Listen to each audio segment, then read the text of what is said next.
നിങ്ങൾ ട്രേഡിംഗ് പഠിച്ചു തുടങ്ങുന്ന ഒരാളാണോ? എങ്കിൽ ഒരു കാര്യം ഞാൻ ഉറപ്പിച്ചു പറയാം. നിങ്ങൾ ഇപ്പോൾ മനസ്സിൽ കൊണ്ടു നടക്കുന്ന ഏറ്റവും വലിയൊരു വിശ്വാസം ഒരുപക്ഷേ ഒരു തെറ്റിദ്ധാരണയാണ്. എന്താണതെന്നല്ലേ? നമുക്ക് നോക്കാം. നമ്മളിൽ മിക്കവരും തുടങ്ങുന്നത് ഇങ്ങനെയാണ്: ഈ ചാർട്ടുകളൊന്ന് വായിക്കാൻ പഠിച്ചാൽ മതി, ഞാൻ രക്ഷപ്പെട്ടു, അല്ലേ? അല്ലെങ്കിൽ പിന്നെ നമ്മുടെ ചിന്തയെന്താ? എവിടെയോ ഒരു മാജിക് ഇൻഡിക്കേറ്ററുണ്ട്, അത് കണ്ടുപിടിച്ചാൽ പിന്നെ പൈസ ഇങ്ങനെ വന്നുകൊണ്ടിരിക്കും. ഏറ്റവും വലിയ സ്വപ്നം ഇതായിരിക്കും: മാർക്കറ്റ് അടുത്തത് എങ്ങോട്ട് പോകുമെന്ന് പ്രവചിക്കാൻ പഠിക്കുക. അത് കഴിഞ്ഞാൽ പിന്നെ ലാഭം നമ്മുടെ പോക്കറ്റിൽ. പക്ഷേ സത്യം പറഞ്ഞാൽ യാഥാർത്ഥ്യം ഇതൊന്നുമല്ല. യഥാർത്ഥ ട്രേഡിംഗ് എന്ന് പറയുന്നത് ഒരു മഞ്ഞുമല പോലെയാണ്. നമ്മളീ കാണുന്ന ചാർട്ടും ഇൻഡിക്കേറ്ററുമൊക്കെ അതിന്റെ മുകളിൽ കാണുന്ന ചെറിയൊരു ഭാഗം മാത്രം. ശരിക്കുള്ള കളി നടക്കുന്നത് വെള്ളത്തിനടിയിലാണ്, നമ്മുടെ തലയ്ക്കുള്ളിൽ. അതെ, നിങ്ങൾ കേട്ടത് കറക്റ്റാണ്. ട്രേഡിംഗിൽ വിജയിക്കാൻ പഠിക്കേണ്ട ഏറ്റവും ബുദ്ധിമുട്ടുള്ള കാര്യം എന്താണെന്നറിയോ? ട്രേഡ് ചെയ്യാതിരിക്കാനാണ്.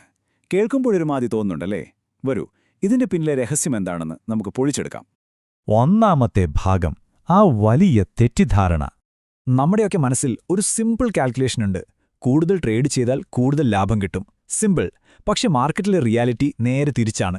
കൂടുതൽ ട്രേഡ് ചെയ്താൽ കൂടുതൽ നഷ്ടം വരും. ഇതാണ് നമ്മളെല്ലാവരെയും കുഴപ്പിക്കുന്ന ഏറ്റവും വലിയൊരു വിരോധാഭാസം. അപ്പോൾ എന്തുകൊണ്ടാണിത്? നമ്മുടെ കോമൺ സെൻസ് എന്തുകൊണ്ടാണ് മാർക്കറ്റിലെത്തുമ്പോൾ പരാജയപ്പെടുന്നത്? രണ്ടാം ഭാഗം, ഉത്തരം ഇതാണ്: ട്രേഡറുടെ കെണി. ഒരു നിമിഷം ആ ചാർട്ടിലേക്കൊന്ന് നോക്കിക്കേ. അതിനൊരു ജീവനുണ്ടെന്ന് തോന്നുമല്ലേ? ഓരോ സെക്കൻഡിലും ചലിച്ചുകൊണ്ടിരിക്കുകയാണ്. പച്ചയും ചുവപ്പും ഇങ്ങനെ മിന്നിക്കൊണ്ടേയിരിക്കുന്നു. വിലകൾ മുകളിലേക്കും താഴേക്കും ചാഞ്ചാടുന്നു. ഈ ഒരു ചലനത്തിന്റെ മാസ്മരികതയിൽ നമ്മൾ അറിയാതെയങ്ങ് വീണുപോകും. ഈ ചലനങ്ങളൊക്കെ കാണുമ്പോൾ നമ്മുടെ തലച്ചോറിന് വെറുതെ ഇരിക്കാൻ പറ്റില്ല. അത് നമ്മളോടിങ്ങനെ പറഞ്ഞുകൊണ്ടിരിക്കും: ദേ നോക്ക്, എന്തൊക്കെയോ സംഭവിക്കുന്നുണ്ട്, പെട്ടെന്നൊരു ട്രേഡ് എടുക്കണം. സത്യത്തിൽ മാർക്കറ്റിലെ ചെറിയൊരു ശബ്ദം പോലും വലിയൊരു അവസരമായി നമ്മൾ തെറ്റിദ്ധരിക്കുകയാണ്. ഇതിനെയാണ് നമ്മൾ തുടക്കക്കാരന്റെ കെണി എന്ന് പറയുന്നത്. ശരിക്കും ഒരു അവസരം അവിടെ ഉണ്ടോ എന്ന് പോലും നോക്കില്ല. മനസ്സിൽ ഒരൊറ്റ ചിന്തയേ ഉണ്ടാവൂ: ഇന്ന് എന്തായാലും ഒരു ട്രേഡ് എടുക്കണം. ഈ ഒരു ഒറ്റ തോന്നലുണ്ടല്ലോ, അതാണ് നിങ്ങളുടെ ഏറ്റവും വലിയ ശത്രു.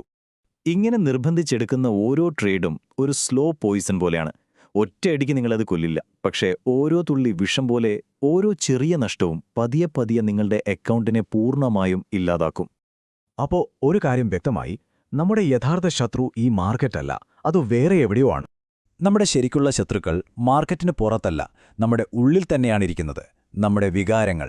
പ്രധാനമായും രണ്ടെണ്ണമുണ്ട്. ഒന്ന് ഭയം, രണ്ട് വിരസത. ഭയം നമ്മളെക്കൊണ്ട് ലാഭത്തിലുള്ള ട്രേഡ് നേരത്തെ ക്ലോസ് ചെയ്യിപ്പിക്കും.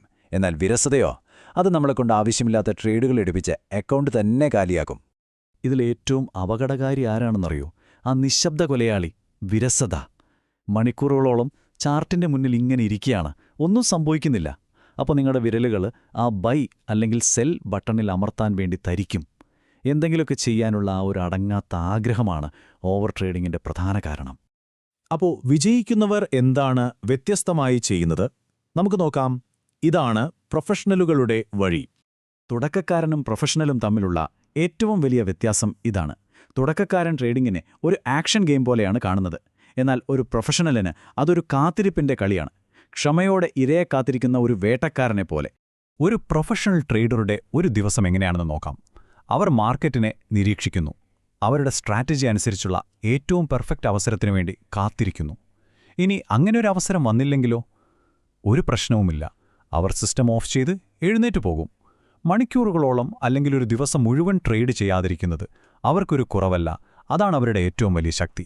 സത്യം പറഞ്ഞാൽ ഇതെന്റെ സ്വന്തം അനുഭവത്തിൽ നിന്ന് ഞാൻ പഠിച്ചൊരു പാഠമാണ്. എന്റെ ട്രേഡിംഗ് കരിയറിലെ ഏറ്റവും നല്ല ദിവസങ്ങൾ, ഏറ്റവും ലാഭകരമായ ദിവസങ്ങൾ ഏതായിരുന്നു എന്ന് ചോദിച്ചാൽ അത് ഞാൻ ഒരു ട്രേഡ് പോലും എടുക്കാതിരുന്ന ദിവസങ്ങളായിരുന്നു. കാരണം എന്താണെന്ന് വെച്ചാൽ അന്ന് ഞാൻ പണമുണ്ടാക്കിയില്ലായിരിക്കാം, പക്ഷേ ഞാൻ ഒരു രൂപ പോലും നഷ്ടപ്പെടുത്തിയുമില്ല. അതാണ് ശരിക്കുള്ള വിജയം. അപ്പോൾ എന്താണ് ട്രേഡിംഗിലെ വിജയത്തിലേക്കുള്ള ആ രഹസ്യ താക്കോൽ? ഒരു ട്രേഡറുടെ വളർച്ച എന്ന് പറയുന്നത് 3 സ്റ്റെപ്പുകളിലൂടെയാണ്. സ്റ്റെപ്പ് 1, നമ്മൾ എങ്ങനെ ട്രേഡ് എടുക്കണമെന്ന് പഠിക്കും. സ്റ്റെപ്പ് 2, ഇതാണ് ഏറ്റവും പ്രധാനം, നമ്മൾ എങ്ങനെ ട്രേഡ് ചെയ്യാതിരിക്കണമെന്ന് പഠിക്കും. ഈ രണ്ടാമത്തെ സ്റ്റെപ്പ് കടന്നാൽ മാത്രമേ 3-ാം സ്റ്റെപ്പിലേക്ക് എത്താൻ പറ്റൂ. അതായത് എപ്പോൾ ട്രേഡ് ചെയ്യണമെന്ന് പഠിക്കുക, എന്നിട്ട് ഒട്ടും പേടിയില്ലാതെ അത് എക്സിക്യൂട്ട് ചെയ്യുക. അപ്പോൾ വിജയത്തിന്റെ ഫോർമുല വളരെ സിമ്പിളാണ്. ഒന്ന്, എപ്പോൾ ട്രേഡ് ചെയ്യണം എന്നറിയുക. 2, എപ്പോൾ ട്രേഡ് ചെയ്യരുത് എന്നറിയുക. പിന്നെ 3, ശരിയായ അവസരം വരുമ്പോൾ ധൈര്യത്തോടെ അത് ചെയ്യുക. ഒന്നോർത്തോളൂ, ഇതിലാ രണ്ടാമത്തെ കഴിവുണ്ടല്ലോ, മാറി നിൽക്കാനുള്ള കഴിവ്, അത് പഠിക്കുന്നവനാണ് യഥാർത്ഥത്തിൽ വിജയിക്കുന്നത്. അതുകൊണ്ട് അടുത്ത തവണ നിങ്ങൾ ആ ചാർട്ടിന് മുന്നിലിരിക്കുമ്പോൾ ഈ ഒരു കാര്യം ഓർക്കുക. ചിലപ്പോൾ ആ ദിവസത്തെ ഏറ്റവും മികച്ചതും ഏറ്റവും ലാഭകരമായ ട്രേഡ് ഒരു ട്രേഡും എടുക്കാതിരിക്കുന്നതായിരിക്കും. കാരണം കാത്തിരിപ്പ് അതുതന്നെയാണ് യഥാർത്ഥ വൈദഗ്ധ്യം.